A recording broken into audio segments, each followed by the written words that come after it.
리브가의 책 낭독 시작합니다. 오늘은 오랜만에 푸른아빠 거울루가 책을 들고 왔어요. 최희수 소장님 지음이죠. 엄마의 감정을 거울처럼 비춘 아이. 그래서 거울루가예요. 오늘은 제1장 아이가 밥을 안 먹어요.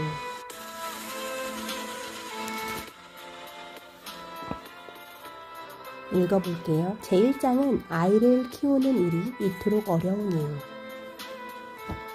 우리는 상처 지점에서 분노가 일어난다고 해요. 우리가 분노가 일어나는 지점에 상처가 있다고 이 책에는 그렇게 나와 있거든요. 아이들이 분노의 지점에 상처가 있다. 이렇게 앞에 내용에 이런 내용들이 있어요.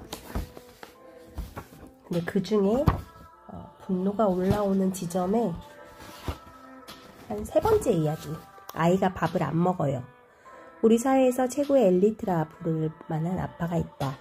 극한의 상황에서도 임무를 수행하는 직업이기에 인내심과 절제력이 강하고 매우 침착하다. 아무리 피곤하고 졸려도 아이가 책을 읽어달라고 하면 웃는 얼굴로 책을 읽어주고 모든 면에서 배려 깊은 사랑을 실천한다.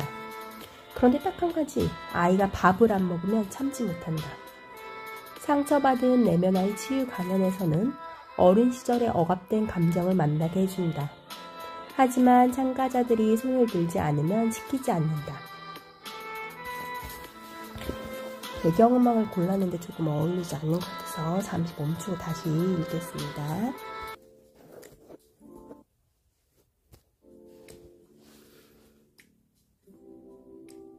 상처받은 내면아이 치유 강연에서는 어린 시절에 억압된 감정을 만나게 해준다. 하지만 참가자들이 손을 들지 않으면 시키지 않는다. 그런데 이 아빠가 손을 번쩍 들었다. 푸른 엄마가 무대로 나오라고 했다. 아이가 밥을 안 먹을 때 어떤 감정이 올라와? 대면할 때 질문자는 반말로 한다. 그래야 대면자가 방어적이 되지 않고 무의식의 이미지로 바로 표현할 수 있기 때문이다. 분노가 올라와요. 배려 깊은 사랑을 전혀 모르는 아빠라고 생각하고 올라오는 분노를 그대로 표현해봐. 이 아빠가 차분한 목소리로 말한다. 밥 먹어라. 아니, 보는 사람 아무도 없다고 생각하고 집에서 아이에게 하는 대로 해봐. 밥 먹어, 밥 먹으란 말이야. 밥 처먹어, 밥 처먹어. 목소리가 점점 높아지다가 분노에 걸린다. 뱃속 깊은 곳에서 불덩이처럼 올라오는 분노에 몸을 떨면서 큰 목소리로 외친다. 분노 자체가 되기를 잠깐 짐승처럼 오열한다. 나는 내 나이 때 엄마 아빠가 이혼해서 새엄마가 신밥을 주어도 아무 말도 못하고 먹었어. 그런데 너는 차려주는 밥도 안 먹어? 내 안에 상처가 없다면 아이가 밥을 먹든 안 먹든 편안하게 받아들일 수 있다. 오랜 인류사에서 충분히 먹었던 시간보다는 굶었던 시간이 많기에 우리 몸은 적은 음식을 먹어도 오랫동안 살 수 있도록 굉장히 효율적으로 진화했다. 살을 빼기 위해 다이어트를 해보면 음식을 조절하지 않고 운동만으로 살을 빼기는 어렵다는 것을 알 수 있다. 2시간 동안 8km를 걸어도 짜장면 한 그릇을 먹어서 나오는 에너지를 다 소비하기 어렵다. 특히 아이들은 많이 안 먹는다. 좋아하는 음식만 편식한다. 하지만 한 달 동안이나 아이들이 먹은 것을 살펴보면 몸이 필요로 하는 것을 균형 있게 섭취했으면 알 수 있다. 먹을 것이 넘쳐나는 세상에서 영양이 부족할 것을 걱정할 이유는 없는 것이다. 아이들은 배고프면 먹는다. 배도 안 고픈데 엄마가 먹으라고 하면 아이들은 어떨까? 아이는 엄마의 말을 따라간다. 그 대신 몸이 보내는 감각의 신호를 부정해야 한다. 감정은 감각의 조합이다. 감정을 느끼지 못하면 자신이 무엇을 좋아하는지, 싫어하는지를 알 수 없다. 감정은 어떤 행동을 해야 하는지에 대한 판단의 근거를 준다. 살다 보면 위기의 상황이 올 수 있다. 그럴 때 감정이 억압되지 않은 사람은 자신의 감각을 믿고 직관적으로 위기를 피하는 행동을 한다. 그러나 어린 시절부터 자신의 감각을 부정한 사람은 어쩔 줄 모르다가 위기를 맞을 확률이 높다. 인간의 의식은 그렇게 쉽게 바뀌지 않는다. 말 못하는 아이가 궁금한 것이 있어 저쪽으로 가자고 손으로 가리키면서 찡찡거리는데 전화로 수다 떠느라 바쁜 엄마는 입에다 젖병을 물려준다. 아이가 심심할 때마다 공갈 젖꼭지를 물려준 엄마도 있다. 이렇게 자라면 감정을 느낄 때마다 먹는 것으로 대체한다. 나는 당뇨병에 걸린 적이 있다. 1년에 100번 이상 강연을 하고 수많은 모임에 참석하면서 말을 많이 해야 하기에 늘 피곤했다. 몸이 피곤하면 영양이 부족해서 그렇다는 생각에 먹을 것을 찾았고 그러다 보니 몸무게가 갑자기 늘었다. 그 시기에 당뇨병 진단을 받았다. 당뇨병이 나으려면 살이 찌면 안 된다. 살을 빼려면 살을 찌게 하는 무의식의 믿음이 무엇인지를 알아야 한다. 엄마의 말은 아이들에게 무의식적인 믿음을 형성시킨다. 엄마에게 뚱뚱한 것은 우리 가족의 내력이야 라는 말을 들었다면 그 집 아이들은 모두가 뚱뚱해진다. 나는 내면 여행을 통해 당뇨병이 어린 시절 버림받음에서 왔다는 사실을 알게 됐다. 나는 피곤해서 음식을 많이 먹는 것이 아니었다.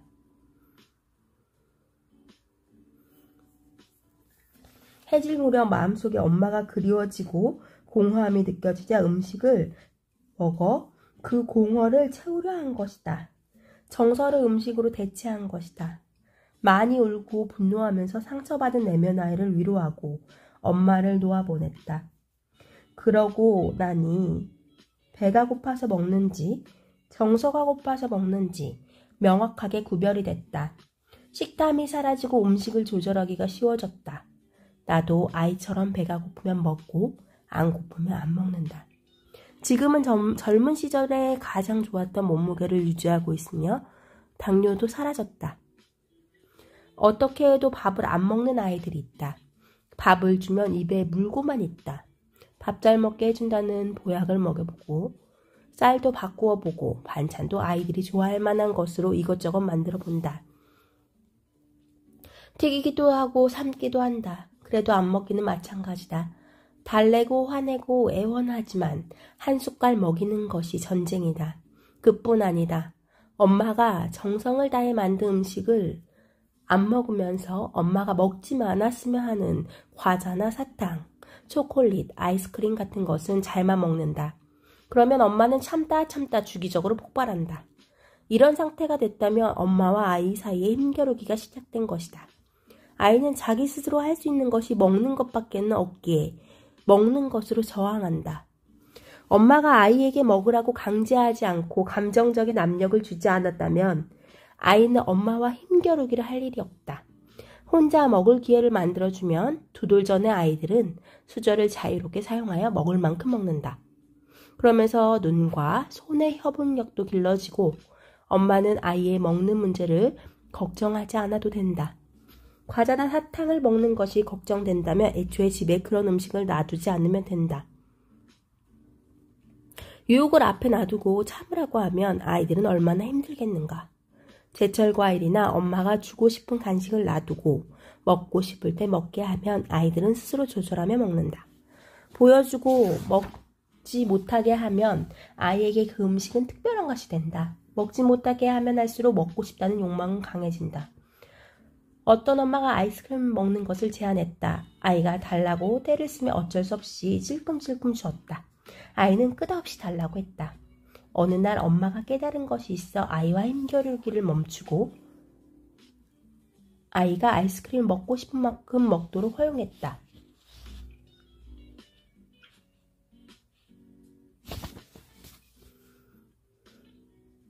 아이는 배가 터지도록 먹더니 나중엔 토하기까지 했다.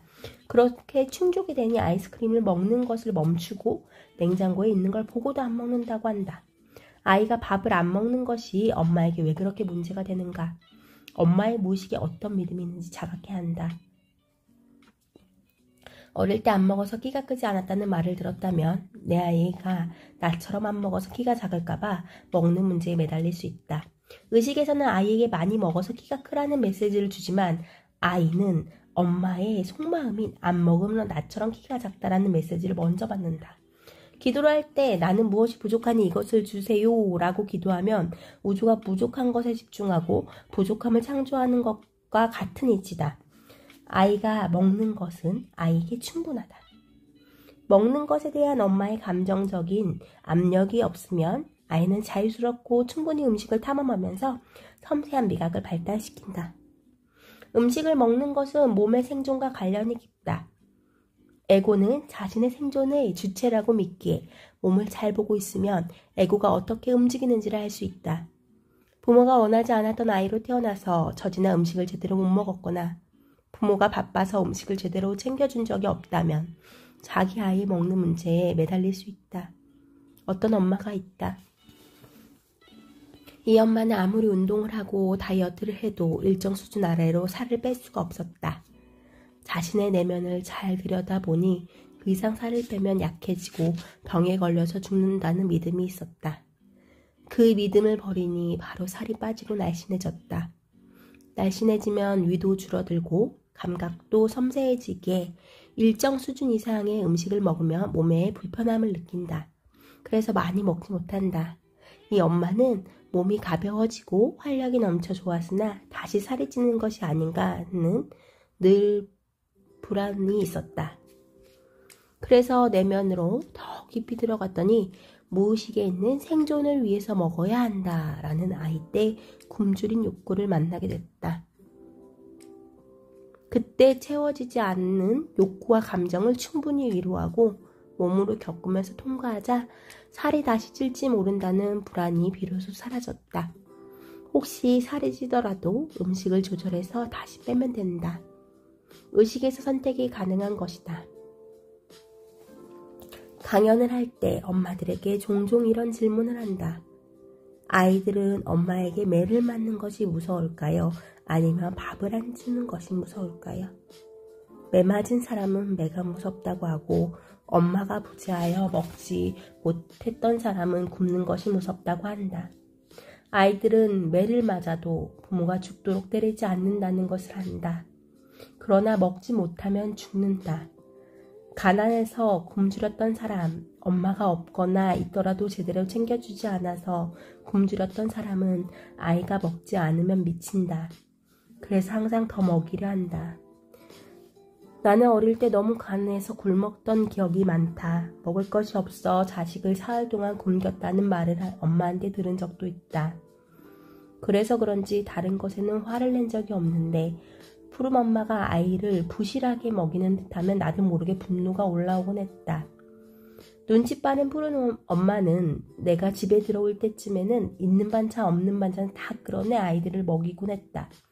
고추장, 된장, 먹지 않는 밑반찬을 잔뜩 꺼내놓고 풍요롭게 먹는 것처럼 꾸몄지만 나는 전혀 눈치채지 못했다. 그저 푸른 엄마가 잘 차려줘야 아이들이 마음껏 먹는구나 생각하며 고마워하고 기뻐했다. 엄마가 일찍 돌아가셔서 어릴 때부터 혼자 밥을 챙겨 먹어야 했다. 어려서부터 혼자 밥을 챙겨 먹어야 했다면 아이들에게 밥을 챙겨주는 것이 힘들 수 있다. 엄마의 내면 아이는 자신의 엄마가 챙겨주는 따뜻한 밥을 먹고 싶어 한다. 이 마음을 남편이 알고 단 한 번이라도 정성을 다해 밥을 차려주면 아내는 만족한다. 아무리 서툴러도 음식 맛이 없어도 괜찮다. 내면 아이의 욕구가 충족되면 아내는 비로소 엄마가 되어 아이에게 기쁜 마음으로 밥을 챙겨준다.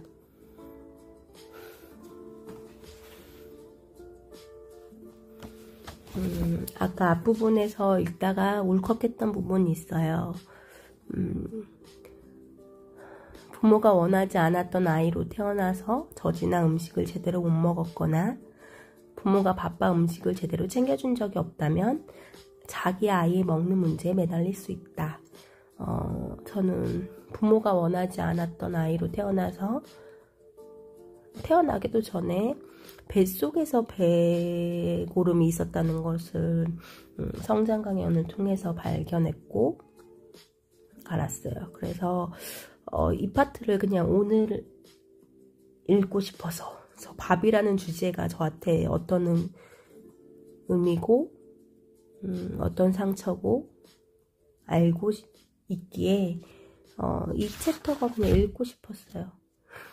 그래서 나에게 근사한 한 상을 차려주고 상처받았던 어린 나에게 그렇게 차려주고 싶다는 생각도 들고, 어쩌면 조금은 덜 상처가 남아있지 않나 생각도 들어요. 마지막 부분에 단 한 번이라도 정성을 다해 밥을 차려준 걸 받았다면 저는 생일상을 받은 적은 있거든요.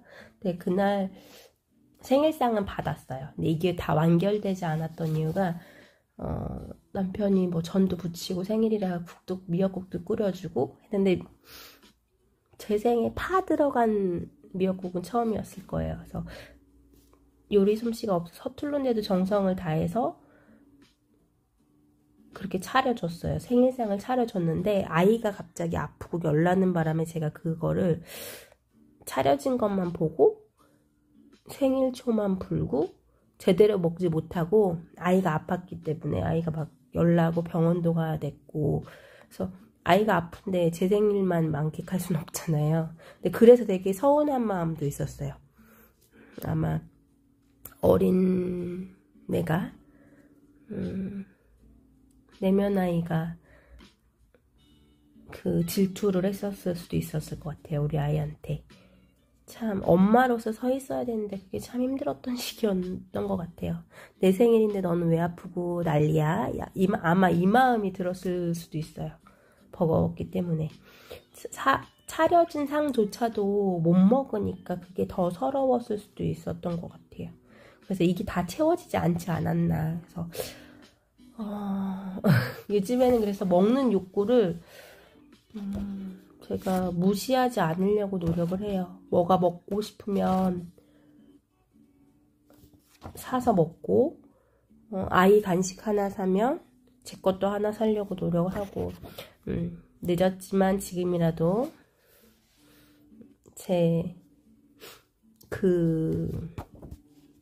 못 먹어서 서러웠을 저의 내면 아이의 욕구를 채워주고 있습니다. 오늘은 책 읽는 것보다 제 말이 더 많았네요. 이 부분 다시 한번 저는 읽고 그때 배고팠던 아이를 위해 조금 더 울어보려고 해요. 들어주셔서 감사합니다. 지금까지 리브가의 행복 낭독이었습니다. 감사합니다. 사랑합니다.